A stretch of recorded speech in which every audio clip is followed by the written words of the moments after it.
अस्सलाम वालेकुम। मैं आज आपकी खिदमत में एक नई प्रोडक्ट के साथ हाजिर हुई हूँ। इससे पहले भी मैं बहुत सारी प्रोडक्ट्स पर वीडियोस बनाकर दिखाती रहती हूँ और साथ में आपको बताती हूँ कि कौन सी प्रोडक्ट आपके लिए बेहतर है और आपको स्किन के हिसाब से कौन सी चीज़ परचेज़ करनी चाहिए। सिर्फ मैं ही नहीं, बाकी यूट्यूबर्स भी इन प्रोडक्ट्स पर बड़ी लगन के साथ और बड़ी मेहनत के साथ वीडियोज़ बनाते हैं ताकि आपको पता चल सके कि कौन सी प्रोडक्ट आपके लिए सूटेबल है। हम ख़वातीन ज़्यादातर ये करती हैं कि बहुत सी प्रोडक्ट ख़रीद कर अपने ड्रेसिंग टेबल को भर लेते हैं और चंद बार इस्तेमाल करके उनको छोड़ देते हैं। ये बहुत गलत तरीका है। जो भी प्रोडक्ट ख़रीदें कम से कम महीना ज़रूर इस्तेमाल करें ताकि आपको उसके अच्छे और बुरे नताइज का पता चल सके। आज मैं आपके लिए रिवाज वालों का सीरम लेकर हाजिर हूँ। ये एक वेल नोन पाकिस्तानी कंपनी है और इसकी प्रोडक्ट्स हर जगह बआसानी दस्तयाब हैं। इनकी मेकअप प्रोडक्ट्स भी बहुत सारी हैं। रिवाज वालों की सीरम की भी एक फुल रेंज मार्केट में दस्तयाब है। मैं सिर्फ आज हाइलुरोनिक एसिड पर ही रिव्यू दूंगी। अब एसिड के नाम से हमें ऐसे लगता है कि जैसे ये चेहरे के लिए कोई ख़तरनाक चीज़ है, हालांकि ये कुदरती तौर पर हमारे चेहरे में मौजूद होता है और वक्त के साथ साथ कम होना शुरू हो जाता है। ये हाइलुरोनिक एसिड हमारे कोलेजन को प्रोड्यूस करता है, हमें यंग लुकिंग दिखाता है, एजिंग इफ़ेक्ट को ख़त्म करता है और फाइन लाइंस को ख़त्म करता है। बहुत सारे सेलिब्रिटीज़ फिलर्स के ज़रिए और बोटॉक्स के ज़रिए अपने चेहरों के ऊपर हाइलुरोनिक एसिड को इंजेक्ट करवाते हैं और इस तरह उनकी स्किन ग्लोइंग भी हो जाती है और उनके एजिंग इफ़ेक्ट्स भी ख़त्म होना शुरू हो जाते हैं। अब हमें ये देखना है कि इसके अंदर कौन कौन सी चीज़ें मौजूद हैं और ये हाइलुरोनिक एसिड हमारी स्किन के लिए क्या करता है। जैसे कि मैंने पहले आपको बताया कि ये हमारे एजिंग इफ़ेक्ट को ख़त्म करता है, हमारी स्किन को हाइड्रेट करता है, मॉइस्चर देता है, स्किन की इलास्टिसिटी में इजाफा करता है। इसके अलावा ये हमारे ओपन पोर्स को मिनिमाइज़ करता है और दानों के साथ जो दाग धब्बे बन जाते हैं ये उनको भी ख़त्म करता है।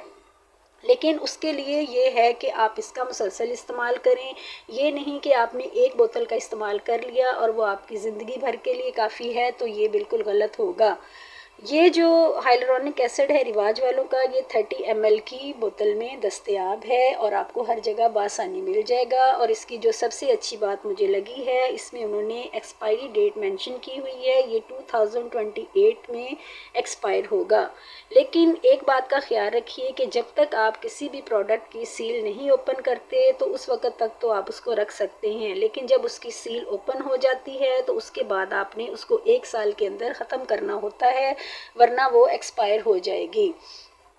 अब इसको लगाना हो तो कभी भी ड्राई स्किन पर ना लगाएं। चेहरा धोने के बाद जब चेहरे के ऊपर हल्की सी नमी हो, यानी हल्का सा चेहरा गीला हो, तो 5 से 6 कतरे इसके लेकर अपनी स्किन के अंदर मसाज करके जज़ब कर लें।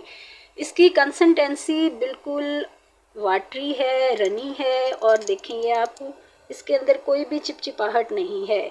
ये आपने 5 से 6 कतरे अपने चेहरे पर लगाने हैं। और एक बात का ख्याल रखें कि कोई भी प्रोडक्ट लगाएं तो अपने चेहरे को और अपने हाथों को कभी भी नज़रअंदाज नहीं कीजिएगा। ये वाटर बेस है, ऑयल बेस नहीं है, इसलिए इसको हर तरह की स्किन वाले लोग इस्तेमाल कर सकते हैं। ये फ़ौरन ही हमारे चेहरे के अंदर जज़ब हो जाती है।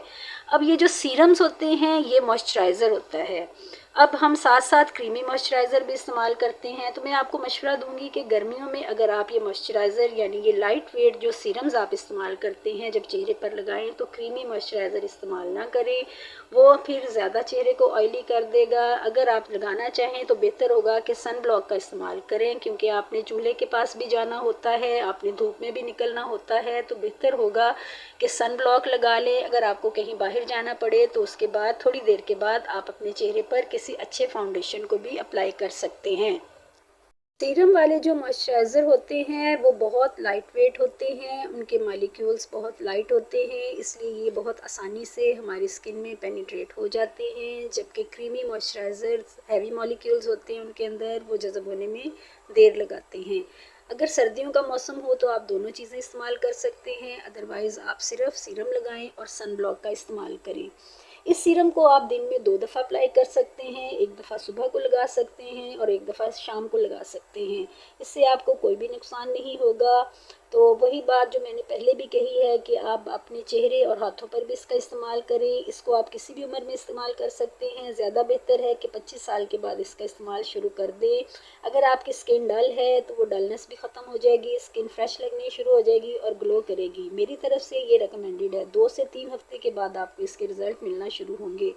ये मार्केट से आपको 600 में मिल जाएगी और काफ़ी टाइम निकाल जाएगी। लेकिन एक शर्त जिसका आपने ख्याल रखना है कि सिर्फ आपने सीरम के सहारे ही नहीं रहना कि इससे ही आप जवान हो जाएंगे या इससे आपकी एजिंग इफेक्ट ख़त्म होगी। आपने अच्छी डाइट का ख्याल भी करना है और परेशानियों से बचना है, खुश रहना है, अच्छे जूसेस लेने हैं, फ्रूट्स का इस्तेमाल करना है, तभी आपको सीरम भी रिज़ल्ट देंगे।